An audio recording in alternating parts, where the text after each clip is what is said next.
ගුරු ගෙදර. සෙනුග අලුත් ගමට ආවේ ටිකක් අකමැත්තෙන්. නගරයේ සද්දබද්ද දාලා මේ නිස්කලංක පළාත එයාට හරිම පාළුයි වගේ දැනුණා. එයාට යාළුවෙකුත් හිටියේ නෑ. දවසක් කම්මැලිකමට වගේ ඇවිදගෙන යද්දී සෙනුගට අමුතු පාරක් හම්බ වුණා.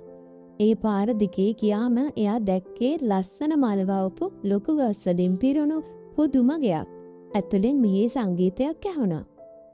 සෙනුග හිමින් සැරේ ජනේලෙන් එබිකම් කළා. එයා දැක්ක දෙයින් පුදුම වුණා. ඇතුලේ හිටියේ වයසක ගුරුතුමෙක්. එයා කතාවක් කීමෙන් උන්නේ පුංචි ලේනකුටයි කුරුල්ලෙකුටයි. ගුරුතුමා සෙනුගව දැකලා hina වුණා. ඇතුලට එන්න පුතා, බය වෙන්න එපා. මේ තමයි මගේ ගුරු ගෙදර. මෙහි ඉගෙන ගන්නේ පොත් වලින් විතරක් නෙවෙයි.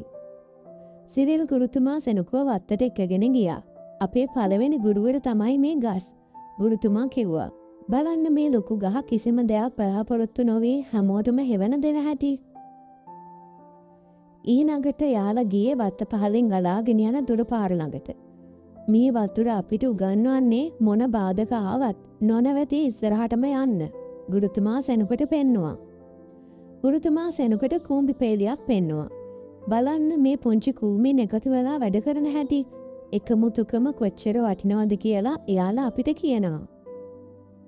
එදා ඉඳන් සෙනුක හැමදාම ගුරු ගෙදර ගියා.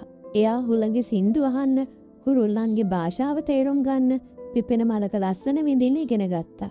එයාට තිබුණු පාළුව කොහේ ගියාද දන්නේ. දවසක් ගමේ අනිත් ළමයි සෙනුකව දැකලා එයා පස්සෙන් ආවා. සිරිල් ගුරුතුමා ඒ හැමෝම ආදරෙන් පිළිගත්තා. ගුරු ගෙදර දැන් ළමයින්ගේ hina සද්දෙන් පිරීලා ගියා. සෙනුක තේරුම් ගත්තා ගුරු ගෙදර කියන්නේ නිකම්ම ගෙයක් නෙවෙයි. සෝබා දහමම ලොකුම ගුරුවරයා වෙන ඉස්කෝලයක් කියලා. එයාට අලුත් ඉස්කෝලයක් විතරක් නෙවෙයි, ගෙදරකුයි යාළුවෝ ගොඩකුයි හම්බ වෙලා තිබුණා.